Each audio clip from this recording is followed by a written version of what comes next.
If you run a business or manage a team, and suddenly a massive chunk of your most experienced, highly skilled staff just walked out the door, you would panic. You'd pull a fire alarm. No, absolutely. I mean, it would be treated as an absolute emergency. You'd convene crisis meetings. You'd bring in consultants to analyze the data. Right. You'd do basically everything in your power to figure out the root cause of that exodus and, how to stop it immediately. Yeah, exactly. Yeah. But what if that massive leak in your talent pipeline was completely invisible? Or worse, what if the root cause was something everyone in the boardroom was just, I don't know, too uncomfortable to actually talk about?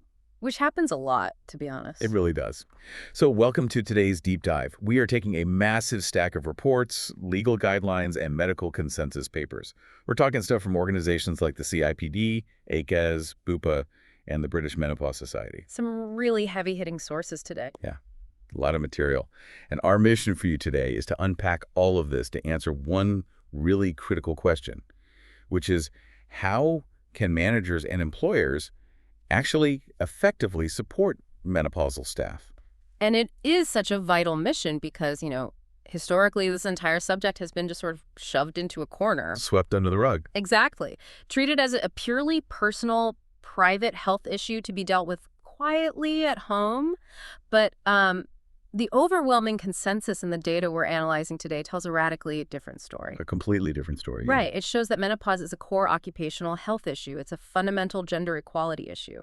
And it's an age equality issue, too. So it's not just a home issue at all. Not at all. So our goal today is to give you, whether you're a line manager, an HR professional, or just, a curious colleague who wants to support your team, the shortcut to understanding both the why and the how of menopause workplace support. Yeah.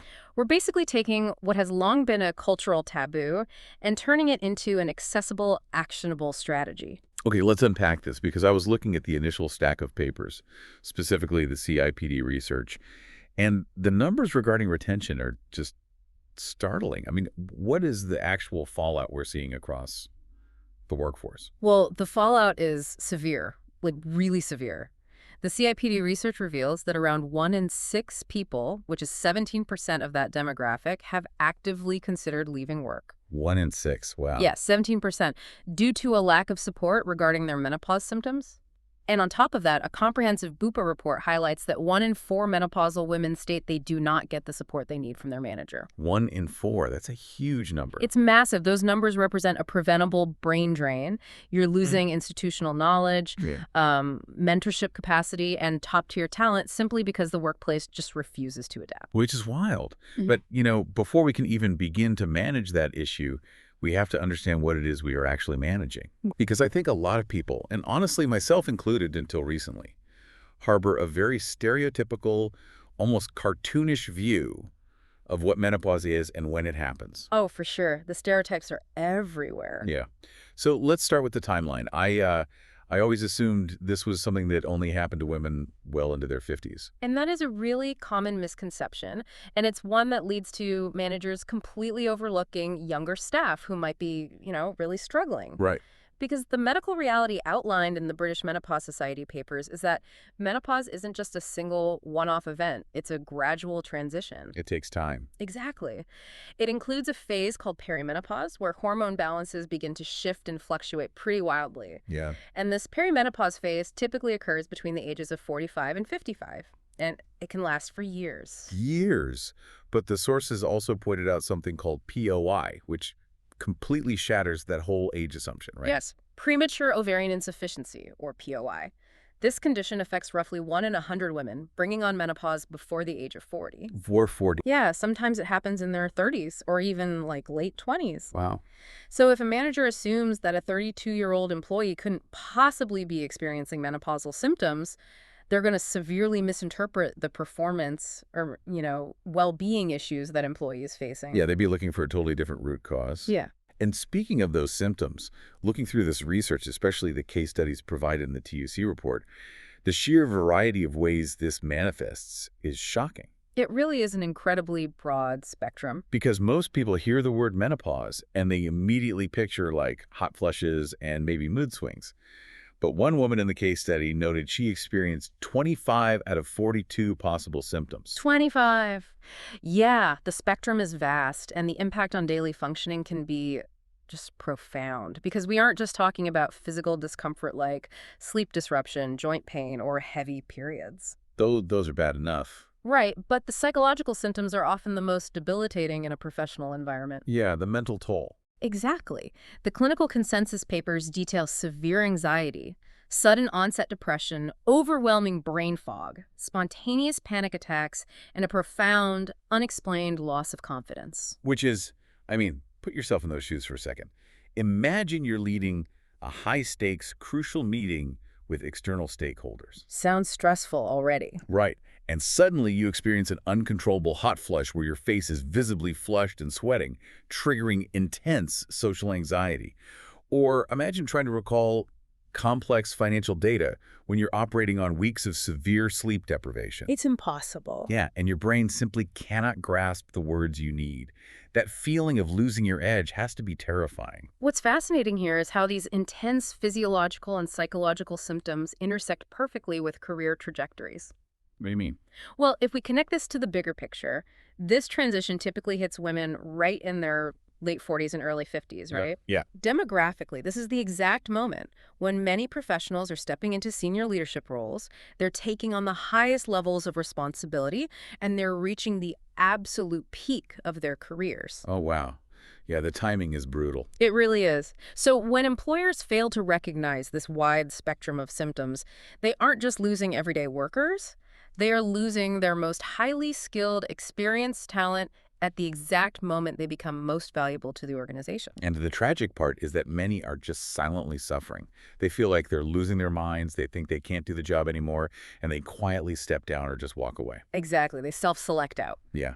So naturally, when companies look at that turnover data, they realize they need to act. And the corporate reflex is almost always, to draft a sweeping policy. Always the policy. Right. But the source material repeatedly warns us that creating a policy document is not a magic bullet. Not even close. A policy is merely a line. It's a starting point, not a complete solution. The danger is that companies write the document, tick the compliance box, and consider the job done. It's like having a brilliant, comprehensive menopause policy buried in a corporate intranet feels like having a high-tech fire extinguisher locked behind a glass pane. That is a great way to put it. Right.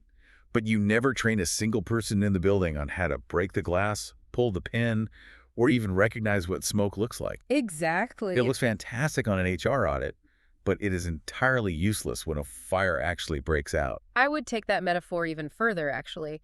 The training shouldn't just be about breaking the glass. It needs to be about creating an environment where fires are less likely to start and where spotting the smoke is everybody's responsibility. I like that. Yeah, there is a powerful quote from one of our sources that captures this perfectly. It says, "A policy sitting in a SharePoint folder does not create a menopause supportive culture. A manager who knows how to have the conversation does." Wow. Yeah, it always comes back to the manager. It really does. While having updated frameworks like formally incorporating menopause into sickness absence or flexible working policies is, completely necessary, the actual day-to-day experience of an employee hinges almost entirely on their direct line manager. Because they're the ones enforcing it. Right. The culture lives or dies based on that manager's competence and empathy. Okay, let me pause and step into the shoes of the listener for a second, especially if they manage a team. Let's say I am a 30-something male line manager. Okay, fairly common scenario. Right. I am not a doctor.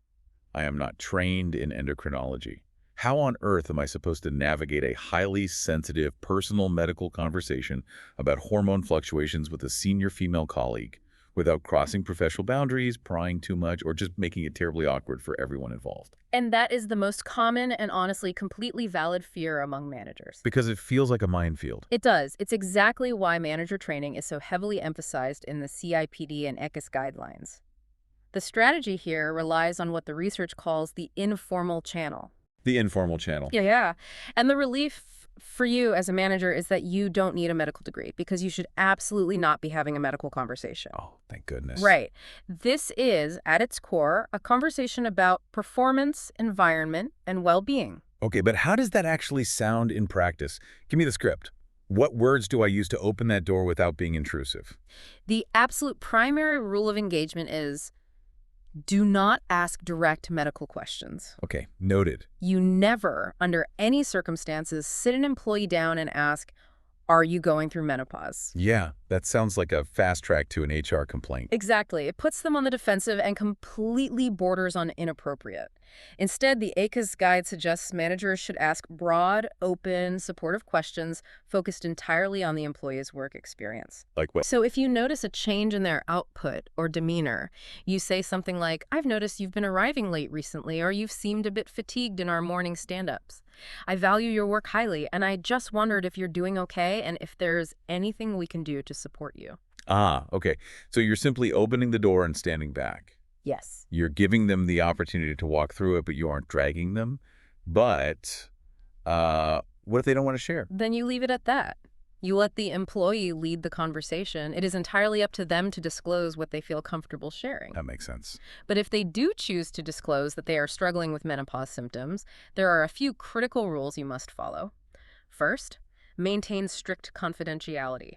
Ensure this conversation happens in a truly private, uninterrupted space. No hallway chats. Absolutely no hallway chats. Turn off your phone notifications, book a private room, or, have a dedicated one-on-one virtual call. Second, focus on the person, not the problem.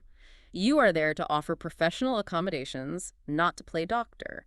If they ask for medical advice, you gently signpost them to their GP or your company's employee assistance program. That's a huge relief. Mm-hmm. But what about assumptions?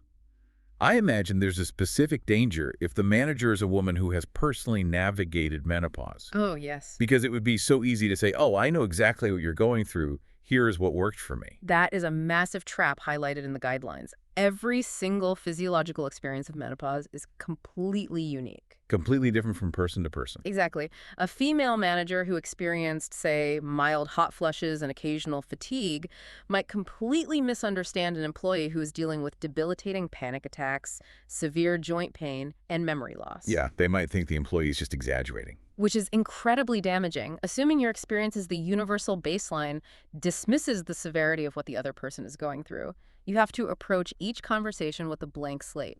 Okay, here's where it gets really interesting, though. Because everything we just discussed, the empathy, the open questions, the lack of assumptions, it all sounds like a progressive, nice-to-have modern HR initiative. It does sound nice. Right. But delving into the sources, this informal conversation actually ties directly into hard legal and safety obligations. Yes, it really does. Because in the UK, supporting menopausal staff intersects with serious legislation, specifically the Equality Act 2010 and the Health and Safety at Work Act 1974. And this represents a critical pivot in how organizations must view the topic. Under health and safety law, employers have a strict legal duty to conduct risk assessments for their staff. Yeah, but when people hear risk assessment, they usually picture, like, hard hats, high-visibility jackets, scaffolding. Right. And ensuring people know how to bend their knees when lifting heavy boxes. I certainly did. I pictured a clipboard and someone checking for frayed electrical cords. That's the classic image. But for menopause, a risk assessment looks entirely different but carries the exact same legal weight. Well, it's about ensuring the physical working environment itself doesn't actively exacerbate a woman's symptoms. The employer has a legal obligation to ensure the workplace isn't making a biological transition unnecessarily harder. And the sources had some fascinating details on what this actually looks like in practice. Yeah. Because the TUC guidelines brought up a concept called thermal mapping. Ah, yes. And I have to admit, when I first read that, I was skeptical. It sounds like something an IT department does to keep a server room cool, not something you apply to a human office space. Right. How does that actually work without turning the whole office upside down? It's actually a brilliant, low-cost concept. Thermal mapping is just the simple process of identifying the natural hot and cold spots within a workspace. Okay. Think about a modern office with massive glass windows. Where does the afternoon sun hit the hardest, turning a row of desks into a greenhouse? Where do the air conditioning vents blow directly? Oh, I see. Once you map those zones, you can move an employee's desk based on their specific physical needs. The biological mechanics are straightforward. If an employee is suffering from severe, unpredictable hot flushes, placing their workstation right next to a radiator or a sun-facing window is literally an occupational hazard. It's going to trigger an episode. Yes. It will trigger their symptoms and make it completely impossible for them to regulate their core temperature. That makes total sense. And the TUC report also highlighted a hidden danger that I never would have considered: corporate uniforms and personal protective equipment. PPE. Yes, this is a huge issue in certain sectors. Because if your company mandates a uniform made of cheap synthetic materials like nylon, or requires close-fitting face masks and heavy aprons, the physical mechanics of that are just disastrous. Synthetic materials do not breathe at all. Right, they trap moisture and heat against the skin, so a standard hot flush, which might pass in a few minutes in cotton clothing, becomes a trapped, escalating oven. That sounds miserable. The core temperature spikes, the sweat can't evaporate, and it can turn into an unbearable, panic-inducing event. Blanket, one-size-fits-all uniform policies are actively hostile to this demographic. And that specific hostile environment ties right back to the Equality Act 2010. Failing to make reasonable adjustments for things like uniforms, desk placement, or flexible breaks can quickly veer into age, sex, or even disability discrimination, depending on the severity and duration of the symptoms. So it's not just a suggestion. No, the legal ramifications are very real. There was a striking case study in the TUC report regarding a woman who suffered immense psychological stress because of a draconian corporate sickness policy. Oh, I remember reading that one. She was experiencing severe migraines and anxiety, both triggered by perimenopause. Exactly. And she was utterly terrified of triggering a formal disciplinary warning for taking sick leave because the rigid HR policy didn't account for menopause-related absence. It lumped it all together. Yes, it treated all absences as a behavioral issue to be punished. And the biological mechanism of stress is crucial here because fear of losing her job spiked her cortisol levels. And cortisol makes everything worse. High cortisol actively exacerbates menopausal symptoms like anxiety, sleep disruption, and, yes, migraines. The rigid enforcement of that policy created a vicious cycle that actively harmed her mental health and destroyed her performance. If policies fail because they ignore the human element and rigid rules only compound the stress, then the burden truly falls on the manager to deploy actual solutions. It does. So let's say the manager has successfully navigated that empathetic conversation. They understand the legal risks. They want to retain this vital employee. What practical solutions can they deploy right now? Well, there are quite a few. Because reading through these guidelines, what struck me is that the most effective support usually doesn't require a massive budget, and it isn't disruptive to the broader team. Let's explore some of these micro adjustments and why they actually work. Yeah, we can start with the most recognizable symptoms: hot flushes and daytime sweats. And the physical adjustments here are incredibly straightforward, providing a simple desktop fan, moving their desk near a window that actually opens to allow fresh air circulation, adjusting the ambient air conditioning if possible, very small, and ensuring they have easy, continuous access to cold drinking water. Giving them that autonomy over their immediate physical environment reduces the psychological panic of feeling trapped during a hot flush. Absolutely. And then you must consider the compounding toll of sleep disruption and night sweats.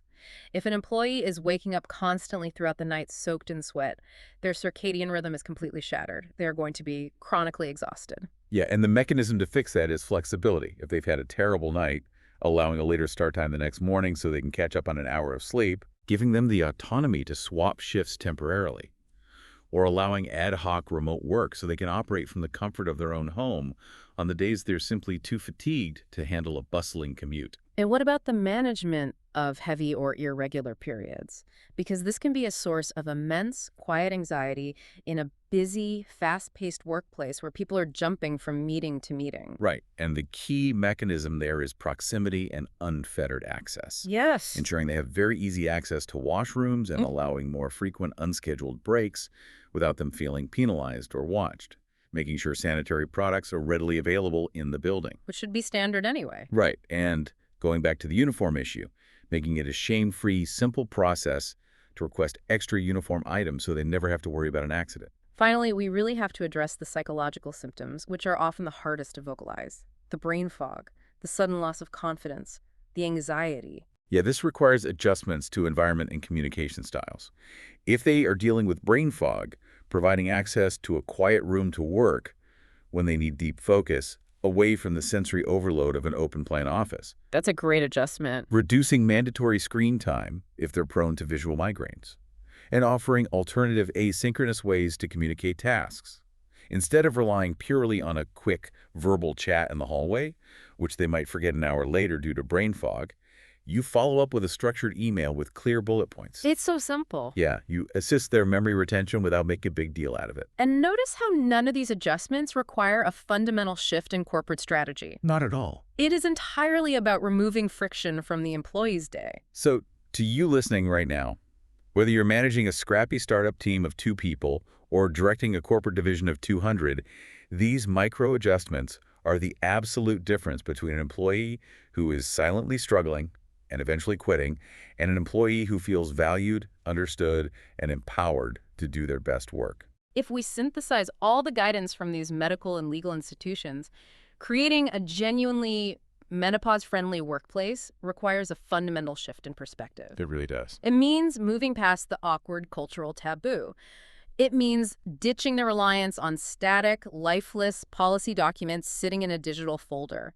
It requires actively training managers to feel confident having open, empathetic, non-medical conversations. Yeah? And it demands deploying those tailored, common-sense physical and psychological adjustments to the working environment. It's about changing the daily lived experience of the workforce. Exactly. And this raises an important question about the true cost of inaction for leadership. Because the ultimate goal here isn't just about regulatory compliance or being a superficially nice employer. It's business. Right. It is about aggressively retaining your most valuable talent. It's about treating menopause with the exact same professional accommodation, seriousness, and lack of stigma as you would treat a broken leg, a thyroid condition, or any other long-term health issue. When you actively support your people through this transition, they stay, they produce, and they thrive. It really is that straightforward when you break it down. Yeah. But, I want to leave you with a final thought to ponder something that isn't explicitly spelled out in the rule books, but builds on the reality of everything we've talked about today. Okay, what is it? Well, we've spent this whole deep dive focusing on how managers can support their staff through the menopause transition.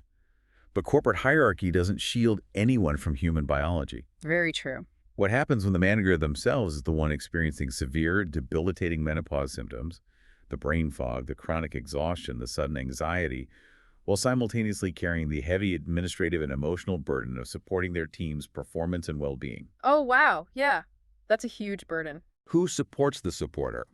And how does a company's culture really hold up when the person who is supposed to be breaking the glass and pulling the pin on that fire extinguisher is the one who desperately needs it to put out their own fire? Think about the hidden leaks in your own organization and whether your leaders are equipped to handle them. Until next time, thanks for taking the deep dive with us.